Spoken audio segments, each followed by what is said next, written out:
Thank you. It's good to be here. Introduce yourself and tell us what you do. All right, my name is Dan Hamlet, and I'm the Executive Director of the Missouri Rural Enterprise and Innovation Center, and I'm an SBTDC counselor as well in the state of Missouri.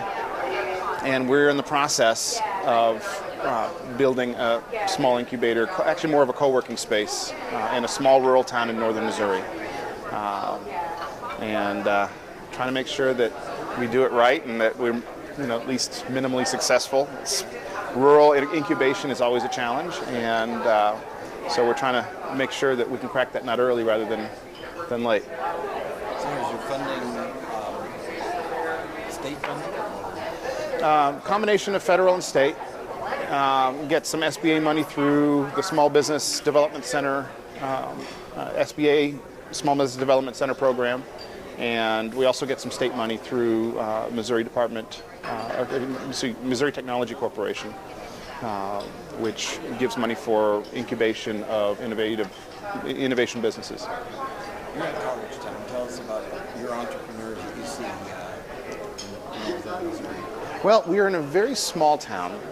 Officially, the population is somewhere around 17,000. I think that includes some college students, so I'm not sure what the actual population is. We have a medical school and a small undergraduate liberal arts university in the town. And the majority of my clients in my center are locals, but we are seeing an increasing number of students coming off the campus who want to stay in small town America. Most of them are kids from the bigger cities, St. Louis, Kansas City, Chicago, Des Moines, those areas. And some of them fall in love with small town America, but it's challenging because there's not a lot of great jobs in small town America. So what are some of your strategies for keeping people in I'm kind of a one-trick pony. Come start a business. And so there's a variety of ways to try to incentivize that. But the biggest one is, hey, when you retire, what do you want that retirement to look like? Is it the suburban house with a good school district? Is it the downtown loft overlooking the river? Or is it 100 acres with hunting and fishing? If it's that third, then why not start here? And with technology, you're not limited to clients in the rural area, but you can sure make an impact on a small town with a larger business. Even just with a few employees, you can make an impact, and you can serve people all over the country from wherever you are, given communication and transportation technology. So that's the message. I'm not sure how well it gets across, but that's the message you're looking to? That's the message. That's the approach today. We'll see how that we'll see how that works. What's the main thing you tell them? The difference between a hobby and a business is a spreadsheet. There are some basic business skills that you need to learn to be successful at business. Most entrepreneurs are very good at the service that they provide, but what causes most failure is the failure to plan and the failure to measure. So learn how to do marketing, and not just the creative side of marketing, but the measurement side of marketing. Learn how to track your finances. Take the time to learn how to do the business parts of business well, and the whole business will be more successful. Talk about your mentor community. The mentor community, it's a small town, so we have some very energetic and enthusiastic mentors within the community. Everyone in a small town is interested in seeing more successful business come and stay.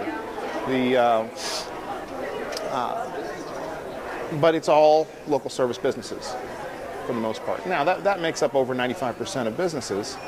So most of my clients, I can find a mentor locally. But if someone's looking to create a business with a larger footprint, serve clients nationally or internationally, we're a little thinner in that area in terms of mentorship. And certainly in any sort of science or technology, I have to look outside of our community for the most part to locate mentors. So you came here to Denver to the NBIA conference. What are your hopes for this like I said, we're about to start. We've got the funding in place. We've got the business plan mostly written for a small co-working space to try to create and foster an entrepreneurial community in our town and in our region. I'm looking for some numbers resource on specifically rural and small town incubation, and to do some networking to help me get resources in the hands of my clients a little bit easier. Access to capital, access to good mentors. Those are probably the two of the biggest weaknesses. You know, there's a lot of tools out there for business planning, you know, and sort of that front end planning. But when it comes to actual networking and finding quality resources, mentors, being able to access capital from a small town, those are the challenges that we primarily face in rural America. So, tell us why you do what you do. You could do just about anything you want, I think. So, why is it you chose helping people start businesses? I have a love and passion for teaching and for helping other people be successful. Prior to this, I was a financial advisor and helped people with their wealth.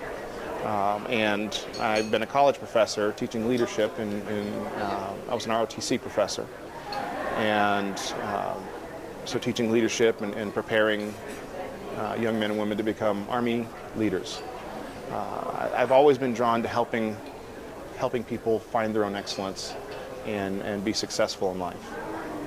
And so this opportunity came along to focus my MBA and my experience on the entrepreneurial community, and it was an exciting new opportunity. So what's the one thing you think is lacking in the entrepreneurial ecosystem in the United States? Really connection to middle school and high school education. If you look at the numbers, there's about 2% of the population in this country have employer businesses. And that means 2% employ over 90% of the population. There's another about 6% that self-employment income is their primary household income, but they have no employees. So, you know, your realtors, your contractors, people of that nature. If I'm running a school and I've got 92% of my students that are going to be employees, and maybe 2% that are going to be employers, what's my primary job? But that leaves a skill gap, an education gap. So how do you penetrate middle school and high school curriculums to start to implant the idea in students that if you want to own a business, here's the 4 or 5 skills that you need, and we'll teach them, and here are the classes you can take for it. And, oh, by the way, even if you want to work for someone else, these are the same skills you need to be a higher level manager in any business. Those skills aren't taught at the middle school and high school. Sometimes there's a poorly attended business track. You know, and I speak to those groups, but it's a very small percentage of the school population. So how do you get that sense, that implant that opportunity or that sense of possibility in the minds of a middle school or high school student? They say that career identity starts between 10 and 16. All right, so that I want to be a doctor, I want to be a fireman, you know, I want to be whatever I want to do.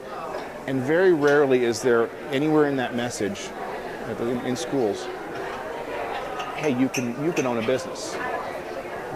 Business owners are typically not celebrated in the press. And so how do you get that message into that population? And it's especially important in rural America because the best and brightest minds in rural America, the A and B students, the valedictorians, leave the community, go to college, and never come back. So unless we're somehow implanting that knowledge in the school system, the brain drain in rural America to the cities is going to continue. And so I'd say, especially in rural America, that's probably the biggest issue, long-term issue facing rural communities in regards to entrepreneurship and business creation and job creation. Thank you, Dan. Pleasure.